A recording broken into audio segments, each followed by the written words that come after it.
I get those goosebumps every time. I need the Heimlich, throw that to the side. I get those goosebumps every time, yeah. When you Greetings technicians, this is Admin Crow here, your coach of the Toronto Star Raptors, bringing you a team builder for another week of the TDL, the Technician Dream League. This week we'll be taking on Issac, coach of the Onyx Rayquazas. So fun fact, he's actually one of the other coaches who has undefeated or one of the best records in the entire league. He is also one of the club members back in the Waterloo Pokemania club. So I do have a couple matches versus him in the past. So when it comes down to competitive battling, he's a very competent player. His record says that alone.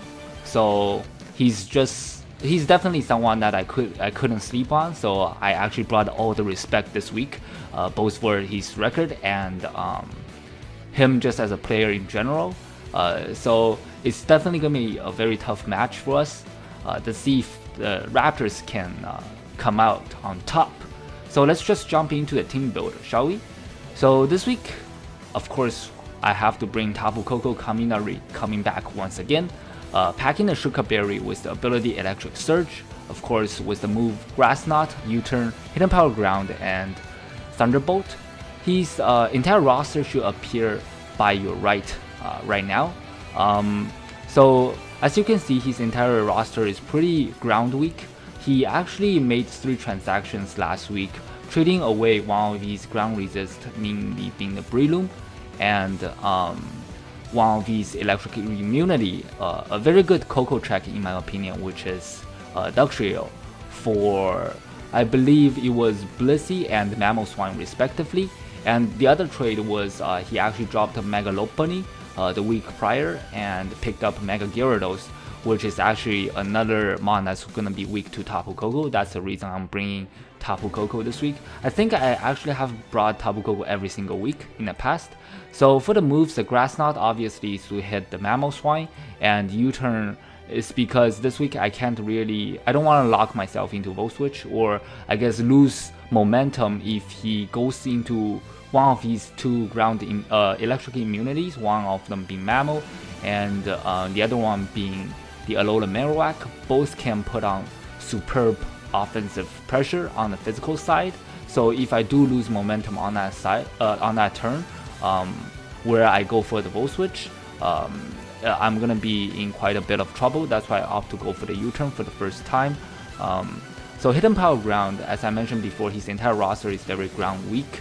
It's mainly there for the Alola Marowak and another potential Coco switching, which is the Magnezone. And I think lastly, mainly for the Heatran. So Thunderbolt is there for general stab, and Shuka Berry is help me to take on 1 Earthquake from any variants of Mamoswine, even an Adamant Choice Band if I have to. I believe this is actually the first time that I brought a defensive item on Coco, so that itself alone already shows my respect to Issac this week. So let's jump into the EV spreads real quick. So right here I have 252 attack with a modest nature once again. I believe his team is in general very slow. He even dropped Mega Lopunny, which actually outspeed Tapu Koko, so that's very good for me. I can afford to run a modest nature once again. Initially I just had max special attack and max HP because Koko is naturally faster than any member of his team, but I looked into some of these lower tier picks. I actually set the speed here to outrun a timid max speed Xatu, even though I don't think Xatu is gonna come, but it's not too much speed investment anyway, so I can afford to do that, and just to be on the safe side, right? In case Xatu do come, I would like to be able to outspeed that, even though I don't think it's gonna be able to do too much back to me. And so for the remaining of my EVs, I just put it in HP, and I actually have 44 defense here to help me take the ice shards a little bit better and the earthquakes. And the other reason is because Tapu Koko's HP is actually a lot lower, I guess a little bit lower than its base defense stats, so it's actually more worth my investment if I put them in the defense instead. So next up we have Gungnir Celesteela, packing the Shed Shell, Leech Seed, Substitute, Earthquake, and Shockwave with the obvious ability Beast Boost. So Leech Seed is to help me set up Subseed basically against his slower mons, such as maybe the potential of Alola Marowak, because I do naturally outspeed that thing even with a negative speed nature, and mainly the Toxic Packs I can sub up on that thing and just fire off a Leech Seed. If I do have a sub up against the Magnezone, I can actually go for the Earthquake to do a tremendous amount of damage to the Magnezone, and Shed Shell is allow me to switch out on that Magnezone and for once I guess to go into my Magnezone counter. The Earthquake is obviously to hit the mons that I mentioned before. It's the same idea with Hidden Power Ground on top of Coco, so it's mainly to hit the Alola Marowak, Heatran, and Magnezone. And in this case, because I don't have electric coverage, or actually I do have electric coverage, you'll see that in a little bit, but it also hits the whatchamacallit, Toxapex a little bit better. So over here I actually have Shockwave. Shockwave is just for some heat and bonus point. The main reason I have this is because he doesn't necessarily have to Mega Evolve for turn 1 with his Mega Gyarados. So even though I'm a flying type, I'm not going to be benefiting from Tapu Koko's electric terrain. Shockwave is still going to do a number on the regular Gyarados. So basically my idea here is to basically force the Gyarados to Mega Evolve as soon as possible, and then to hit him up with a potential, basically just to force him to Mega Evolve to get rid of his ability to intimidate me. I'm more comfortable with him having the Mold Breaker ability, and once he Mega Evolve, there's not too much he can do back to me because I am running a physically defensive EV spread to take on both the Mamoswine and the Buzzwole and the Mega Gyarados. So if he tries to Dragon Dance up against me, I can just fire off a Leech Seed and put up a Substitute. I believe it will still break my sub. He will still be able to break my sub with a Waterfall, obviously, but the fact that if I get up a Leech Seed, it hurts his longevity to, I guess, just sit there and set up in front of me. So that's my idea behind that. So next up we have Hawkeye the Halucha coming back once again with the Electric Seed. I believe this is actually the first time I brought a very, I guess, similar set. So it's actually a very identical, I would say a very similar set as what I brought versus, I think it was Digidude, or it might be Breeder Joe the other time. I think it was Joe. Anyways, so I am packing the Electric Seed Unburden ability to, couple up with Coco, that standard Coco Lucha combination with the moves String Punch, Acrobatics, Substitute, and Swords Dance. It's the same idea here. You see Substitute once again, because his team is so fat, I can take advantage of his more defensive walls and get up a sub and potentially a Swords Dance and just hit them up really hard with a boosted Acrobatics, since I do lose my Electric Seed upon entry if it's triggered by the electric terrain. And the Dream Punch is mainly to hit most of these mons, means being the Heatran and the most of these I guess more annoying defensive mons to deal with, mainly being the Heatran and Blissey. And Acrobatics is just for everything else, especially the Buzzwole. And up next, the EV spreads is pretty self-explanatory. It's just max HP and max attack, and I outspeed a +1. I'm not sure if I don't think I outspeed +2 Gyarados. Maybe I want to outspeed that actually. Let me change it up real quick. So I have 288 on the Shark and Totoroki here to outrun a regular, I think it's a regular Gyarados, I guess just Gyarados in general, that has a speed boosting nature, say Jolly, with max speed. So I will probably want to hit 288 actually. Let's see if I can do that. Okay, there we go. So basically, the speed here is to outrun a Jolly Gyarados without a boost, and it basically is a safety net for me to switch into. If somehow I let that Gyarados set up to +2, I can still outspeed that and hit that thing up with a Dream Punch. That's why I want to force him to Mega Evolve as soon as possible, or else Dream Punch is not gonna be doing as much if I somehow let the Gyarados to go to +2 with Dragon Dance. That's basically the whole idea with Shockwave on Gungnir Celesteela and having Dream Punch on Hawlucha, just to hit one more thing, just to help out Hawlucha's fighting stab a little bit better. So that's that. So next up we have Mashark, the Sharpedo. He is sitting at the top of the MVP kill leaderboard, coming back once again with the ability speed boost prior to Mega Evolution. So this week I'm actually not running Protect for the first time, packing the moves Psychic Fang, Liquidation, Crunch, and Earthquake. I believe I do need all 4 moves to hit his entire roster, if not almost entire roster, for super effective damage. Psychic Fan is there for the Toxapex. It's just for the Toxapex, I think. I'm pretty sure.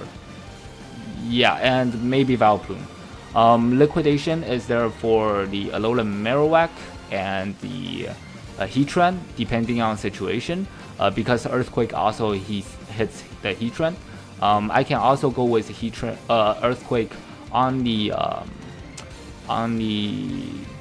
Toxapex if I'm not Mega Evolved, and Earthquake also doesn't make contact. So if I think that he will be going for a Baneful Bunker or something like that, I can just go for the safe Earthquake without being fear of getting toxic or poisoned. And Crunch is just good neutral damage. He also hits the Alola Marowak. It just hits most of his roster for super effective damage. I think his only resist are whatchamacallit, the Bug Fairy, Ribombee, and Buzzwole. I could be wrong, but because I'm not looking at his roster right now, but those two are the only 2 main mons that resist Crunch, I would say. And because he did trade away 2 of his other fighting types, the Breloom and the Mega Lopunny. So the Psychic Fan can hit the Buzzwole anyways, and Ribombee, I might just, it's one of the few mons that I don't have coverage for, but I can always outrun that with a +1 in speed boost and just do a tremendous amount of damage to him with Liquidation anyways. So I'll have to get his team a little bit figured out, or I guess scout out with my defensive cores before I try to pull off a sweep with the Shark. His team is very bulky in a sense. It's very slow but bulky, or I guess hard to break. That's why we have the mon that we're going to be seeing next, which is Totoroki the Kirin Black, coming back once again with the ability Terra Volt, packing the leftovers with the moves Substitute, Earth Power, Fusion Bolt, and Dragon Claw. Dragon Claw is mainly there to hit the Blissey if you so decide to bring that. It's just good neutral damage overall, but the only 2 moves that I need are actually Earth Power and Fusion Bolt. Fusion Bolt is the same idea. I get benefit from Kaminari Tapu Koko's Electric Terrain. It's going to be very strong and boosted from a base attack of 170 from the Kirin Black. It also hits the Toxapex for super effective damage, and his electric resist / immunities won't appreciate Earthquake, mainly being the Magnezone, and the Alola Marowak. If he goes to Mamoswine, so be it, but I don't think he's gonna risk that because I can very well pack the Ice Beam, which is actually neutral damage against the Mamoswine, since I do have the Terra Volt ability to ignore his thick fat. So there's that, and I can always go for a Dragon Claw anyways. He won't, you know, he's not gonna be feeling comfortable having his attacker, or I guess one of his more offensive mons taking a huge hit from Kirin Black. Substitute is the same idea. This is the 3rd mon that I have substitute this week. It's just to take advantage of his more passive mons and get up a sub, heal up a little bit with the leftover, and get off a tremendous amount of damage the following turn with one of my 3 attacks, depending on the mon he have in. And I think I'm actually running a neutral nature this week, because I think I need all of my maybe not the special defense so much, but I think I need all of my stats. So the speed here is a similar speed to Hawlucha, and my shark at 288 is just to outrun a Jolly Gyarados, and the rest of the EVs I just put mainly in attack and HP. It's just to help me set up a sub, and I would like to be above 400 speed, 400 HP. I think that's the benchmark in order to not let a seismic toss from a Blissey break my sub. So that's the main idea. Next up we have calculate the Porygon 2. Initially I was debating between hazard control and even electric immunity for the Magnezone, but I just have to bring Porygon 2, man. I have been bringing it every single week, so this week is no exception. So the set I'm running here is obviously with Eviolite and the ability Trace. Once again, I have to run Trace. It's just so much fun if I do run it, but I don't think it does all that much with this week's basically matchup, aside from one little thing I just thought about, is because his Magnezone might be running the Magnapole for my Celesteela, so I can actually switch into my P2, trace the Magnapole, so his Magnezone won't be able to switch out. I can safely take any hits he wants to go for to either get up a sub and recover up, or hit that thing up with Hidden Power Ground. So that's something very interesting. And Discharge is again to combo with Coco's Electric Terrain, and potential gets a couple paras. And because I have the electric ground coverage, I do cover most of his team pretty well, similar to my Totoroki and Kaminari, and even the Gungnir, the Celesteela. They all have electric ground coverage, and substitute the same idea to take advantage of his more passive mons, and recover obviously is P2, it has to have recover. The EV spreads, I just have max HP and mostly in special defense to be able to switch into the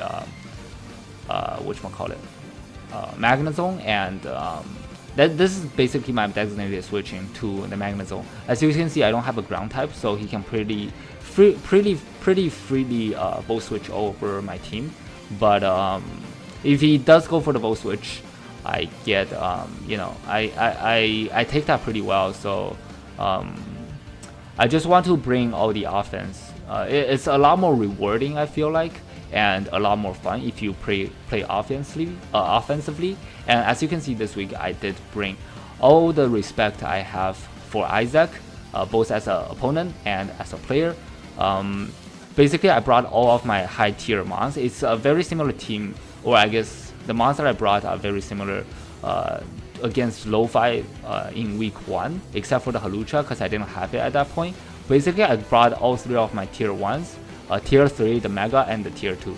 So it's technically, like, in a way, my best team, but it's a lot more offensive once again. Let's see if we can come out on top. So yeah, that's gonna be it from me this week. I'm really happy with the team. I guess I'll see you guys in the battle. This is gonna be Admin Crow here, signing off. Goodbye, technicians.